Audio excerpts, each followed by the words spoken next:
Bismillahirrahmanirrahim. Assalamualaikum warahmatullahi wabarakatuh.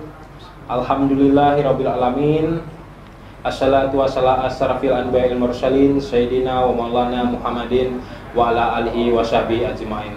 Rabbi sadri wa yassir amri wahlul 'uqdatam min lisani yafqahul qawli.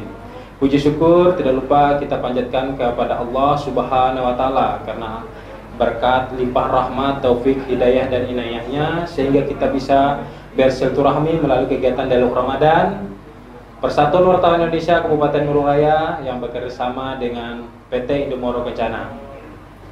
Selawat serta salam tak lupa kita atur kepada Nabi Muhammad, Nabi besar kita Nabi Muhammad SAW. Semoga kita selalu mendapat syafaat beliau hingga akhir zaman. Ya, sesi ketiga ini kita dialog bersama Bapak Kandidat Dr. Lukmanul Hakim SE MAP, yang mana beliau ini seperti yang kita ketahui merupakan tokoh muda, tokoh masyarakat juga di Kabupaten Murung Raya, dan saat ini beliau kebetulan sebagai Ketua Bidang Informatika Majelis Ulama Indonesia Kabupaten Murung Raya. Berkenan dengan dialog kita yaitu pengaruh teknologi dalam ibadah pada bulan Ramadan ini. Pemirsa di rumah, baik ini menjadi suatu isu baru kita dalam bulan Ramadan karena sebelumnya kita hanya mengangkat beberapa hal menyangkut dengan kegiatan ibadah. Namun dari ibadah itu sendiri ada dampak yang muncul ketika kita berada dalam suatu situasi dan kondisi yang memang itu dipengaruhi oleh kondisi zaman, yaitu yang namanya teknologi. Karena kita ketahui teknologi ini bisa bermanfaat dan bisa juga banyak mudaratnya, begitu kurang lebih ya Bapak Dr. Lukman ya. Karena kita ketahui juga bahwa peran teknologi ini sangat membantu dalam ibadah kita juga sebagai umat Islam. Karena seperti kita ketahui, yang perlu menjadi perhatian kita bersama ini, keberadaan teknologi ini bisa bermanfaat untuk kita supaya lebih semangat lagi menjalani ibadah pada bulan Ramadan. Mungkin ini Bapak Dr. Lukman, seperti apa transformasi teknologinya dalam kehidupan Islam seperti itu, khususnya untuk di bulan Ramadan ini bisa disampaikan. Baik, Assalamualaikum warahmatullahi wabarakatuh. Alhamdulillah wa syukurillah. Selawat dan salam kita panjatkan kepada Nabi Muhammad SAW, karena beliaulah kita ini dibawa dari zaman kegelapan menuju zaman terang benderang.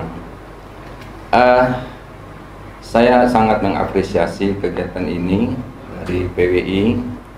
Ini sebagai new color ya, warna baru dalam sebuah organisasi. Saya rasa ini perlu kita pertahankan. Ada sustainable, ada berkelanjutannya. Terus juga saya berterima kasih kepada perusahaan yang ada di Kabupaten Murung Raya seperti Adaro, seperti IMK, juga perusahaan-perusahaan lainnya yang sifatnya bisa mensupport kegiatan-kegiatan positif ini, sehingga pembangunan itu tidak hanya membangun dari segi infrastruktur, tapi harus membangun manusianya itu sendiri. Karena lebih penting itu adalah membangun manusianya. Karena penentu semua kebijakan apapun itu yang dilakukan adalah berawal dari sebuah manusianya.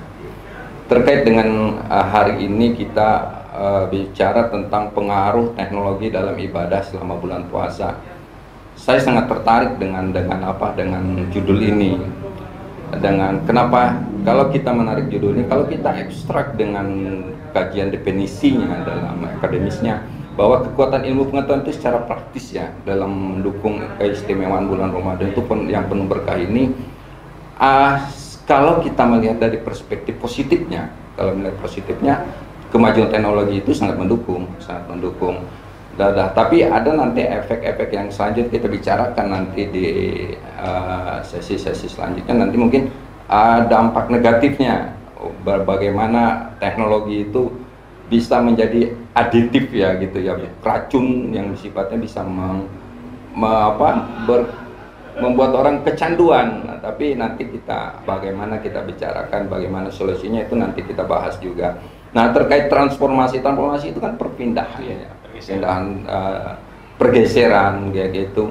Saya rasa pergeseran ini ya yang kalau dulu kita itu gerakan sahur itu pakai panci, pakai apa ya, dulu kalau kita pakai beduk gitu ya.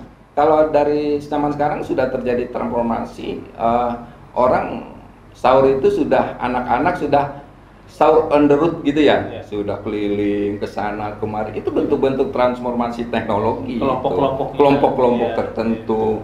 Terus sekarang di beberapa masjid, beberapa musola itu dia pakai toa gitu kan. Itu teknologi itu. Tapi ada teknologi yang sekarang itu yang aplikasi kita, beberapa aplikasi di gadget kita kayak Islam Pro misalkan, dia sudah bisa memberi jadwal kita sahur, kita berbuka gitu kan.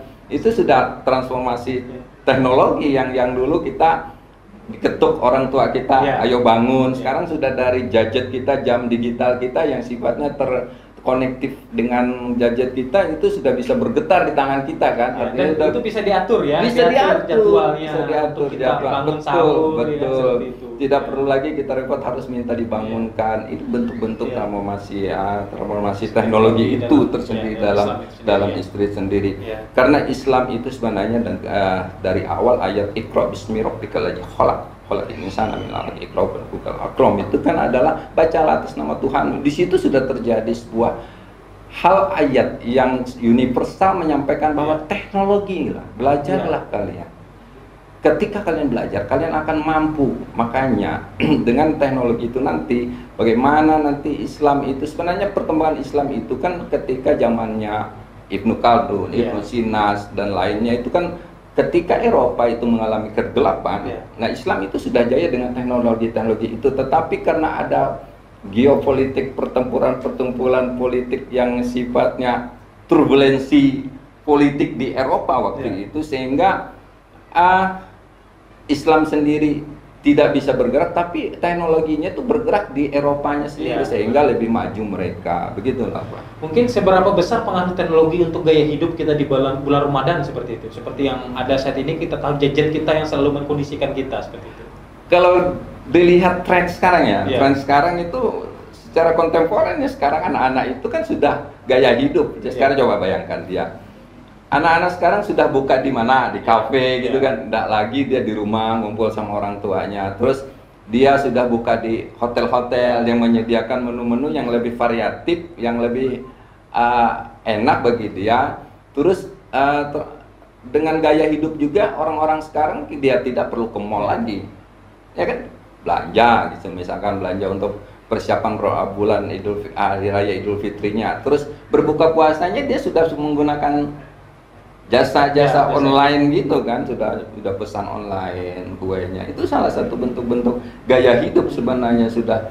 Yang dulu kita makan bersama buka gitu dengan orang tua. Anak-anak sekarang kan lebih mengajak ke orang tuanya, "Ayo Pak, kita makan di kafe ini." Karena itu sudah ini viral kayak gitu, lebih dan itu tidak kita bisa hindarkan. Karena itu ada transformasi dari tradisional ke modern tadi. Pengaruhnya teknologi itu sendiri. Betul sekali.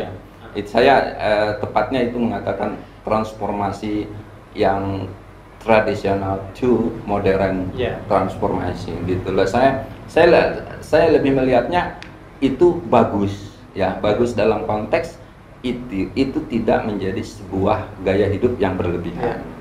Dan lebih baik kita nantilah kita bicarakan, ada sesi-sesi lain yang bisa kita bahas tentang dampak negatifnya gitu. Ya, di dalam bulan Ramadan ini mungkin apa saja pengaruh teknologi yang tampak dalam mempengaruhi ibadah kita? Ya, pengaruhnya apa saja itu?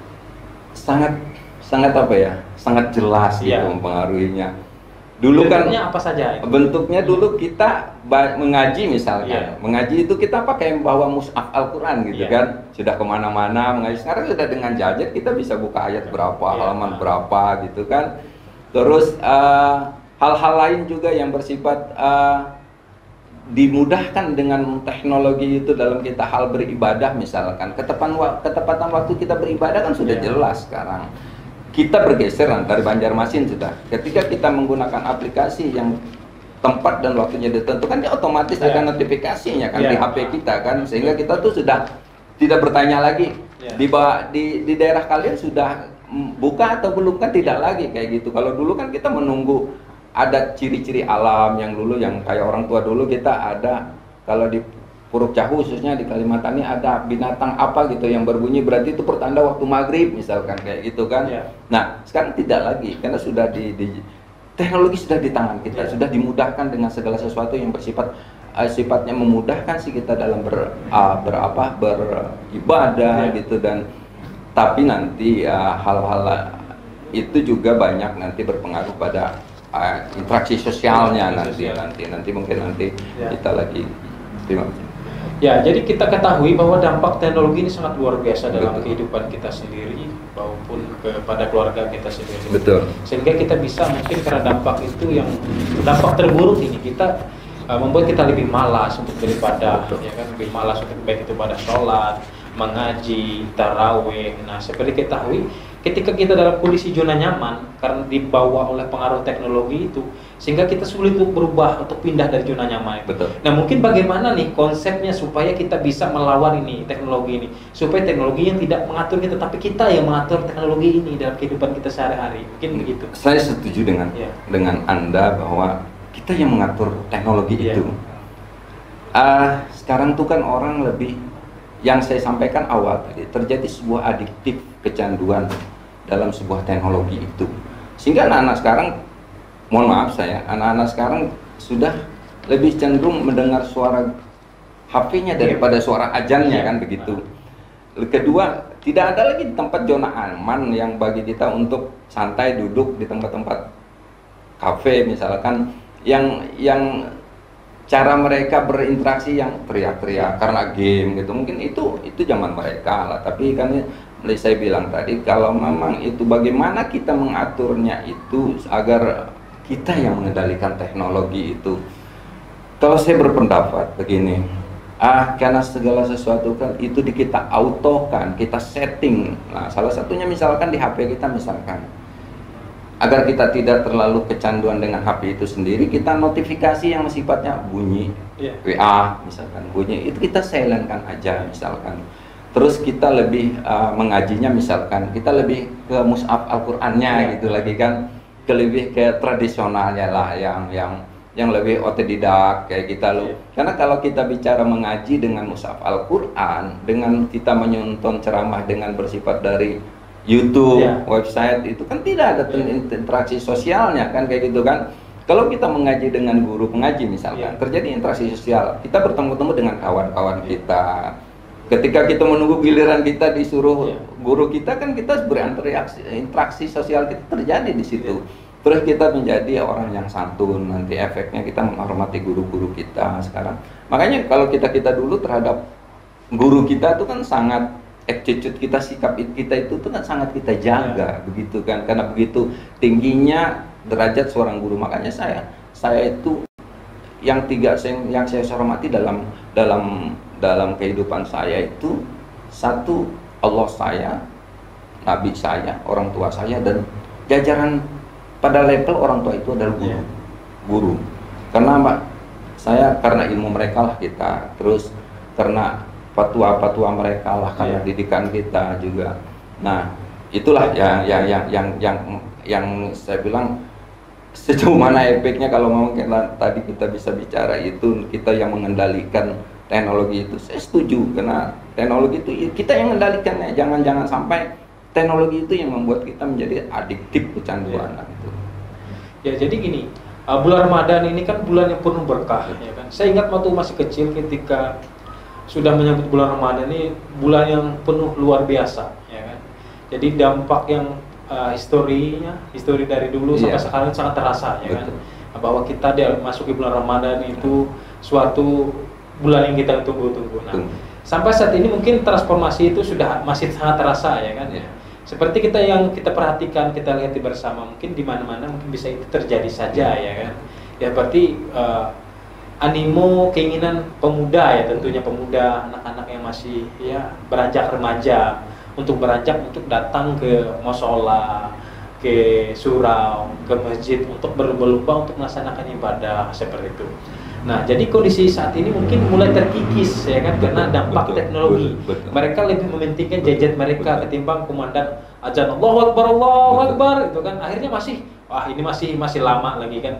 waktu dulu itu tidak seperti itu. Betul. Itu kan karena ada hal-hal yang mengganjal untuk membatasi aktivitas Betul. mereka. Nah, mungkin siapa yang bisa terlibat dalam untuk mempengaruhi mereka supaya menghindari hal-hal yang kurang bermanfaat itu, sehingga mereka bisa terdorong untuk ke arah yang lebih bermanfaat untuk dalam kegiatan ibadah bulan suci Ramadan ini. Baik, saya kembali ke efek gadget itu tadi sendiri dulu. Yeah.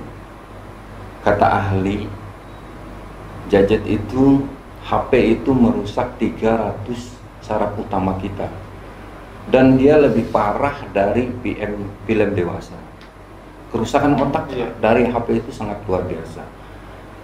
Nah, ketika hal-hal itu terjadi, kita melihat fenomena di sekarang itu banyak gagalnya mahasiswa-mahasiswa yang merantau kuliah ke Jawa, kemana daerah lain itu. Karena saya bergaul dengan mereka. Ketika mereka belajar pada level strata 1, strata 2, saya lihat ketika anak ini sudah asik dengan gadgetnya, itu ada keterlambatan di proses penempuhan dalam proses dia mendapatkan ijazah S1, S2-nya. Nah, lalu siapa? Lalu siapa nih? Kita ada keynote-nya di situ, kata kuncinya. Lalu siapa ini yang bertanggung jawab di ini? Kalau saya sendiri adalah orang tua, rumah. Karena kita berpikir sekolahlah yang bisa merubah itu. Tidak, karena jam di sekolah itu hanya 5-6 jam. Sedangkan sekolah, rumah yang kata ahli pendidikan, sekolah yang paling baik adalah rumah. Dan orang tua itu sebagai guru. Nah, kegagalan-kegagalan itu kan terlalu kita berharap terhadap formal pendidikan. Pendidikan formal itu kita berharap agar anak kita bisa membaca, anak kita ini pintar, lalu attitude-nya, sikapnya. Nah, sekarang anak-anak sekarang, kita sekarang itu pemahaman itu, paradigma itu kita harus rubah. Jadi kalau menghadapi teknologi sekarang itu, agar anak kita tidak terbawa oleh arus yang sangat berbahaya ini, kalau kami orang-orang berpikir sedikit kritis, kalau ini adalah pekerjaan orang jenius. Karena nanti Indonesia, bahkan daerah kita, itu akan terjadi misling one generation. Jadi akan terjadi hilang satu generasi nanti, yang ketika kita bicara sikap, berbicara soal santun, mereka sudah tidak menghiraukan itu lagi. Nah, jadi begini, salah satunya triknya adalah orang tuanya. Ketika anak-anak kita masih kecil, kita yang bawa anak kita ke masjid, ke musola. Terus batasilah cara bermain HP mereka. Terus sudah dibatasi. Kalau mohon maaf, saya di keluarga saya itu kalau jam sekolah anak saya tidak akan pernah bisa pegang HP. Dia bisa pegang HP itu Sabtu dan Minggu. Setelah ketemu Senin, malam Senin dia sudah off HP-nya. Itu anak saya.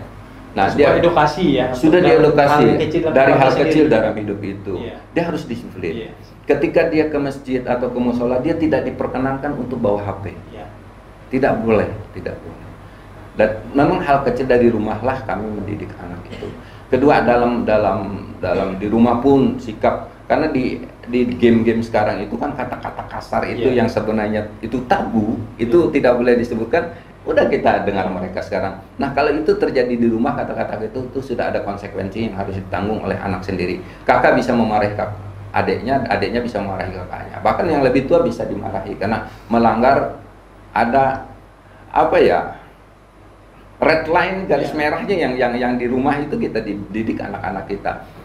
Ketiga juga kita lebih berpikir nanti ke depan anak-anak kita tuh titipkanlah dia ke pesantren. Pesantren yang tahfiz Quran, di mana saja nanti yang sifatnya yang lebih penekanan agama. Karena ke depan ini, saya pernah membaca buku Global Paradox itu, buku itu tahun 2000, tapi terjadinya di sekarang kayak tahun 2000 sudah diprediksi bahwa terjadi kehancuran akhlak gitu. Kejahatan akhlak yang sudah didesainkan juga by design gitu, sudah dipikirkan oleh orang-orang tertentu yang ketika kita bicara, itu biasa aja, biar aja anak kita pegang HP kan nanti biar nggak ribut. Itu tidak bisa, itu sudah makanya nanti mereka itu begitu murahnya HP itu kan sehingga terjangkau. Tapi efek dari HP itu sendiri kan sudah kita tidak bisa tangkal lagi. Jadi setelah itu kelimanya adalah keluarga. Kita membangun komunikasi dengan keluarga, saudara saya, terus kedua saudara yang jauh, yang dekat. Bagaimana kita menjadi sebuah keluarga yang menjadi pilot project gitu kan. Bagaimana ini loh, kalau kita menekankan anak kita tidak pakai HP, tidak tergantung dengan anak gadget, itu nanti efeknya kayak gini. Nah, ketika nanti anak yang kita lihat menjadi terlalu tergantung gadget, itulah efeknya. Jadi ada hal-hal yang kita sampaikan, efek dan manfaatnya, begitu. Baik pemirsa Silva Passion di rumah dan juga rekan-rekan di dalam studio ini, tadi sudah panjang lebar kita dibahas tentang pengaruh teknologi itu kepada. Rasanya kurang adil ketika kita hanya membahas masalah pengaruh. Mungkin sedikit nih kesimpulan dari Pak Dr. Lukman ini menyangkut dengan sisi positifnya mungkin, karena rasanya ya kan ada dampak positif juga. Betul. Dengan keberadaan teknologi, terutama untuk dalam ibadah kita di bulan suci Ramadan. Mungkin bisa disampaikan itu. Kalau sisi positifnya kan sudah zaman teknologi sekarang, kegiatan kita di sini orang sudah tahu kan. Ya, dari live kita, IG kita misalkan, live Facebook kita, terus YouTube kita, itu menjadi sebuah bahan renungan orang untuk termotivasi. Oh, ini PWI Murah PWI Murah yang dulunya begini, sekarang sudah memberi new color, ada capture, ada foto yang bisa mereka tangkap, yang bisa mereka olah, yang bisa nanti bisa memotivasi untuk daerah lain misalkan. Yuk, ini Murah bisa kegiatan dialog Ramadan kayak gini. Yuk kita daerah kita misalkan pokoknya daerah-daerah lain yang bisa melihat live kita kan kayak gitu. Nah, termasuk juga live untuk menunggu buka puasa ya bersama. Betul, ya betul kan? Sekali kan. Waktu buka puasa bersama, berteman. Nah, terus kelebihannya juga kan sekarang orang untuk ceramah agama itu kan tinggal download. Dari pahamnya beberapa mahajab itu kita mau mahajab mana kan sudah kita bisa lihat gitu kan. Sudah kita bisa. Ketiga, gerakan sosial kita kan sudah terekspos dengan baik, bisa kita ini bagus nih kalau takjil nih daerah sini nih sudah kayak gitu kan. Keuntungan teknologi dalam sisi ibadah puasa bulan Ramadan kayak gitu. Baik, itu tadi sudah panjang lebar disampaikan oleh narasumber kita, Kandidat Dr. Lukmanul Hakim. Nah, jadi kita lempar nih, kita ada sesi tanya jawab. Kita beri kesempatan kepada rekan-rekan di studio ini untuk bertanya kepada narasumber kita pada sore hari ini. Ya, kami persilahkan sebutkan namanya. Ya. Baiklah, terima kasih atas kesempatan yang diberikan. Nama saya Muhammad Fauzi, dan yang perlu saya pertanyakan kepada narasumber Pak Lukmanul Hakim adalah ini mengangkat tema pengaruh teknologi dalam ibadah bulan puasa Ramadan. Kehadiran teknologi ini sangatlah bagus terhadap perkembangan dunia Islam, terutama adanya aplikasi-aplikasi Al-Quran dan juga terjemahannya 30 juz, dan juga ada aplikasi lainnya yang bermanfaat bagi bulan Ramadan ini. Namun juga yang saya pertanyakan adalah pada era dulu kala dan sampai juga sekarang itu ada namanya kitab Al-Quranul Karim, artinya berupa fisik. Nah, dengan kehadiran teknologi ini, artinya Al-Quranul Karim itu telah tersedia pada aplikasi khusus. Apakah itu dari surah Al-Baqarah sampai ke 30 juz ada di dalam aplikasi Android. Nah, untuk yang saya pertanyakan, adanya bacaan Al-Quran, Alkitab Al-Quran di dalam aplikasi Android itu terutama untuk menyentuhnya, apa kita harus bersuci atau berwudu dulu atau bagaimana? Sedangkan untuk fisik Al-Quran yang era dulu Mushaf, kala itu mushaf kita gitu. ya mushaf Al-Quran harus kita bersuci. Betul. Nah, dengan adanya ayat-ayat Al-Quran yang ada di Android ini, apa kita harus bersuci juga? Mungkin itu saja yang saya dapat pertanyakan. Terima kasih. Wassalamualaikum warahmatullahi wabarakatuh. Baik, terima kasih, sangat bagus pertanyaannya Pak. Mungkin bisa langsung dijawab Pak. Gitu. Baik, itu kan ada hukumnya ya di mushaf itu. Kalau kita mushaf langsung itu kita pegang harus pakai wudhu. Dan membaca Al-Quran itu kan ada adabnya. Dan mazhab tertentu ada mengatakan membaca Al-Quran itu tidak pakai wudhu boleh, tetapi kan pahalanya sedikit kan. Nah, kalau kita dengan berwudu, bersuci itu pahalanya lebih banyak. Saya berdialog dengan beberapa ahli mungkin sudah yang paham tentang teknologi dalam implementasinya keislaman gitu.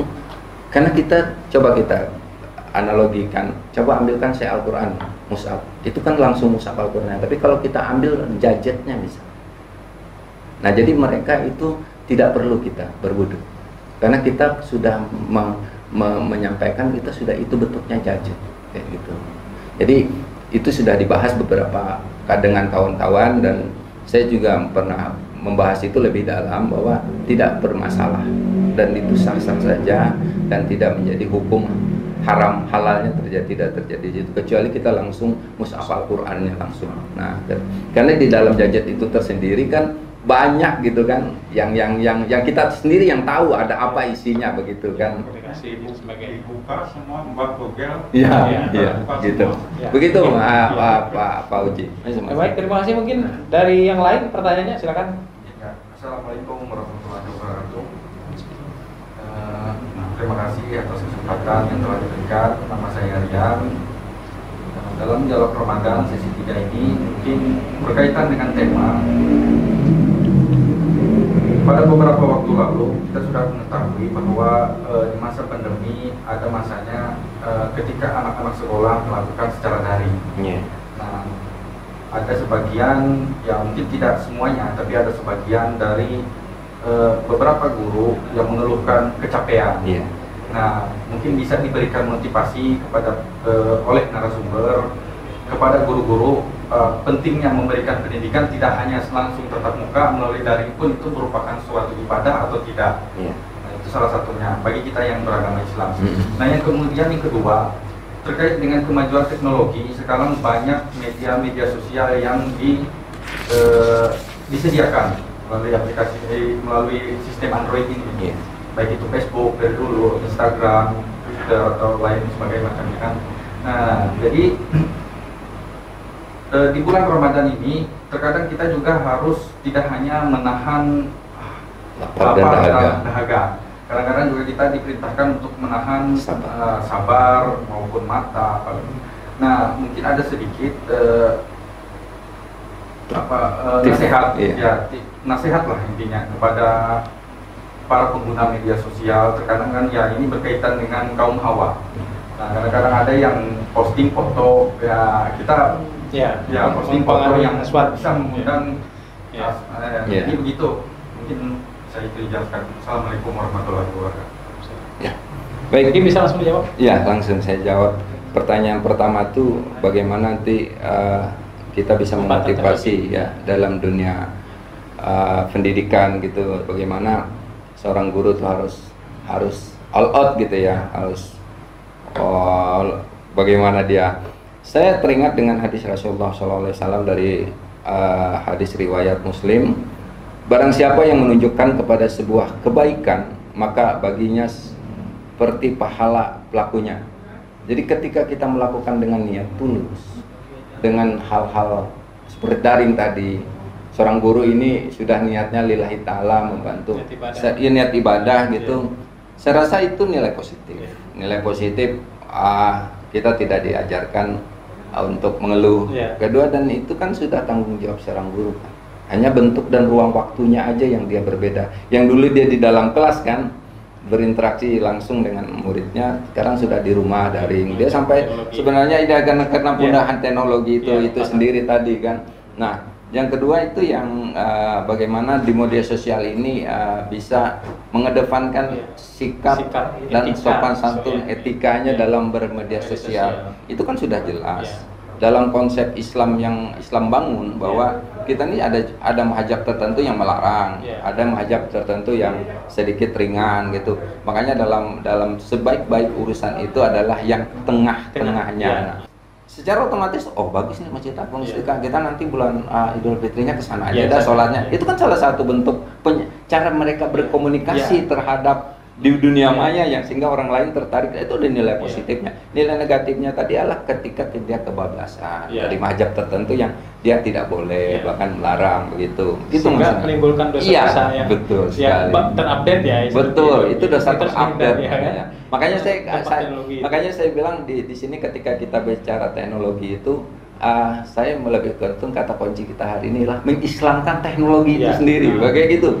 Kan belum ada ini mengislamkan teknologi. Bagaimana teknologi kita ini kita islamkan kayak gitu, bukan manusianya saja gitu kan. Jadi bagaimana situs-situs yang berbau Islam kita support, kita dukung, dan yang sifatnya salah satunya kan kayak bentuk dari IMK ini kan dia sudah yang menunjukkan kebaikan, yang imbalnya kan ke IMK sendiri yang berdampak kebaikan itu sendiri. Nah ini kan dari bentuk-bentuk mengislamkan teknologi itu sendiri Pak. Ketika dalam konteks bahasan ini sudah termasuk dalam Indomoro mensupport itu kan untuk mengislamkan teknologi. Jadi di Jajat kita kan sudah ada Al-Quran itu dah gitu. Al-Quran Jajat kita sendiri kan sudah berbau Islam kayak gitu. Berarti artinya konteksnya yang apa yang kita tarik hari ini adalah benang merahnya kita tidak bicara berpengaruh, tapi kita kedepannya ini bagaimana kita mengislamkan teknologi itu sendiri gitu loh maksudnya. Ya, itu pemirsa di rumah dimanapun Anda berada, termasuk juga teman-teman di studio ini, ya semoga itu bisa bermanfaat untuk kita semua apa yang jadi disampaikan tadi. Mungkin kami minta closing statementnya Pak, terkait dengan pengaruh teknologi ini seperti apa. Dan karena di bulan Ramadan ini kita tahu tadi baik itu dampak positif dan dampak negatifnya. Dalam konteks di bulan Ramadan ini ya pengaruh teknologi artinya ini, mari kita bersama mengkontrol itu, kembali ke diri kita masing-masing dulu. Sejauh mana itu yang kita kedepankan ibadah kita. Tidak lagi kita yang saya sampaikan awal tadi bahwa notifikasi yang sifatnya berbunyi atau yang sifatnya tidak berguna untuk di Jajat kita sudah kita singkirkan dulu, karena sudah 11 bulan kita bermain Jajat gitu kan. Hanya 1 bulan Allah itu minta pada kita untuk kita sedikit mengurangi Jajat itu kan. Jadi artinya apa? Mari kita sama-sama mengislamkan Jajat kita lah, artinya gitu. Jajat kita bawa gitu kan ke masjid, tapi dalam isinya yang kita baca ada isi-isi Al-Quran, ceramah agama, dan kita men-share-nya pun ke teman-teman kita yang berbau tentang agama, motivasi, yang kerukunan antar umat beragama. Yang kita terakhir kita kesejukan yang kita. Mari kita membuat sesuatu itu dari Jajat kita tuh hal yang kesejukan gitu. Jangan lagi kita yang tidak men-share informasi yang tidak bisa dipertanggungjawabkan. Jadi kita sendiri menjadi filternya begitu, Mas Reno. Ya, baik, itu tadi yang sudah disampaikan oleh narasumber kita, Bapak Kandidat Dr. Lukmanul Hakim sebagai narasumber pada dialog Ramadan dengan tema pengaruh teknologi dalam ibadah bulan Ramadan. Ini kegiatan bisa dilaksanakan atas kerjasama Persatuan Wartawan Indonesia Kabupaten Burung Raya dengan PT Indomoro Kencana. Semoga kegiatan ini bermanfaat untuk kita semua dan bisa kita amalkan apa yang menjadi disampaikan oleh Bapak narasumber tadi dan bermanfaat untuk kita semuanya. Kami selaku pembawa acara mohon pamit undur diri dari hadapan Anda. Semoga di lain kesempatan kita bisa berjumpa lagi. Terima kasih. Wallahu muwaffiq. Wassalamualaikum warahmatullahi wabarakatuh. Waalaikumsalam. Puasa Ramadan datang kembali, langit bumi bintang pun menari, wajah-wajah bahagia menyambut gembira. Bulan penuh berkah, bulan penuh dengan ampunannya.